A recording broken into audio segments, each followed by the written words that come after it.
Assalamualaikum warahmatullahi wabarakatuh. Perkenalkan, nama saya Nusa Fitri dengan NPM 21801061033. Di sini saya akan mempresentasikan jurnal yang berjudul Ekologi dan Etnozoologi Terenggiling Berpuncak 3 di Hutan Lindung Lama.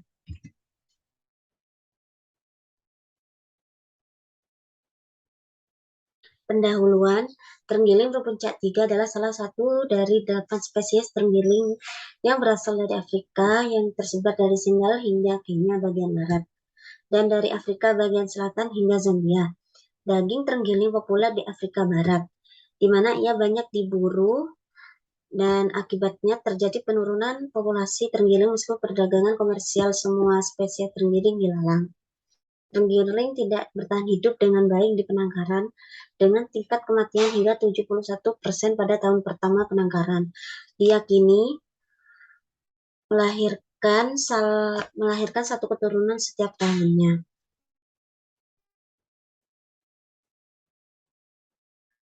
Penelitian ini dilakukan di hutan lindung lama, hutan lama terbesar dibanding selatan. Hutan berada di salah satu ketinggian terendah negara berkisar antara 40 hingga 80 meter. Cagar hutan lama dibagi menjadi 3. Yang pertama, hutan alam, yang mana dikenal sebagai pusat neutral yang sangat dilindungi dari perburuan.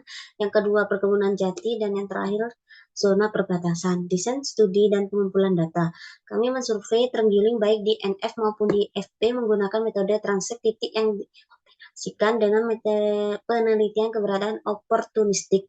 Untuk setiap pertemuan terenggiling, kami mencatat jam pengamatan, jumlah individu, komposisi kelompok, umur, jenis kelamin, spesies pohon, tempat terenggiling berada, dan karakteristik habitat. Hasil ekologi dan habitat terenggiling berpuncak 3 di cagar hutan lama. Secara total, 70% populasi ditemukan di hutan alam dan sisanya ditemukan di perkebunan, khususnya di hutan pulau peninggalan atau di perkebunan jati tua. Jumlah terenggiling yang diamati di cagar tidak berada secara signifikan antara hutan tanaman dan hutan alam. Tabel yang pertama ialah kelas umur terenggiling berpuncak 3 berbeda-beda jenis hutan cagar dan hutan lama. Di Juventus, grafik yang hitam ialah jumlah terenggiling yang berada di hutan alam, sedangkan yang putih berada di perkebunan. Juvenalis ialah remaja, yearling ialah anak-anak, dan adults adalah dewasa. Sedangkan tabel yang kedua ialah jenis pohon yang digunakan sebagai penyangga oleh terenggiling cagar hutan lama. Karakteristik habitat. Analisis habitat menunjukkan terenggiling berpuncak 3 lebih menyukai habitat hutan tertutup, seperti hutan lama, hutan pulau, dan hutan tanaman jati tua. Cagar hutan lama terenggiling berpuncak 3 ditemukan berdiam di dalam lubang spesies pohon seperti Dialium guinea dan Ceiba pentandra. Cukup sekian dari saya, kurang lebihnya mohon maaf. Wassalamualaikum warahmatullahi wabarakatuh.